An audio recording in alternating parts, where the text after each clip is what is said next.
and the Chance Vought F4U Corsair.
Some superb passes by these aircraft. Even under this slight cloud cover, the natural metal highly polished finish of the Mitchell gleaming away.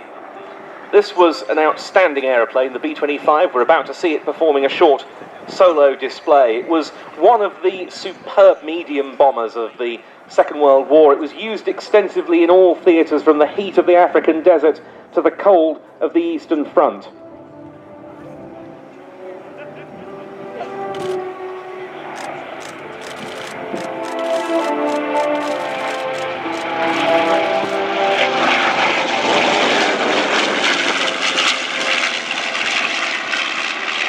The most famous operational exploit for the B-25 has to be what's known as the Doolittle Raid. That was the first strike of the war against mainland Japan. Lieutenant Colonel Jimmy Doolittle led 16 of these aircraft off the aircraft carrier, the USS Hornet, on the April the 18th, 1942. Militarily, its success was limited, but what a morale boost it was for the US just a few months after the Pearl Harbor attack. 15 of the 16 aircraft involved crashed en route to their recovery airfields in China.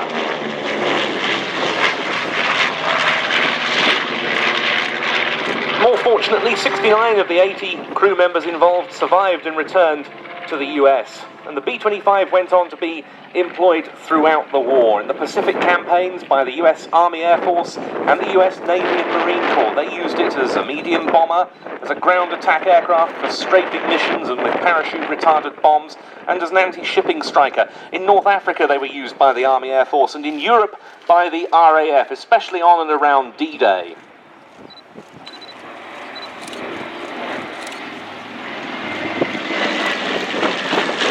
The Allies advanced into newly liberated Europe, so the B-25s of 2nd Tactical Air Force Squadrons of the Royal Air Force went with them. The type served with many other customers as well. This one was built in August 1945 by North American Aviation at Fairfax in Kansas City.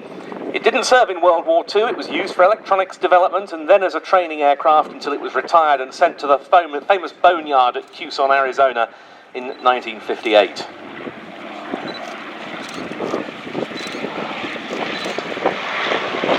It was sold to a civilian customer for just $1,900 in 1959. It didn't, however, leave Davis-Monthan Air Force Base and the Boneyard for another 18 years before it was again sold into private hands. Ziggy Angara, the founder of the fleet that became the Flying Bulls, but bought it in the mid-1990s. He had it ferried over to Austria in 1997.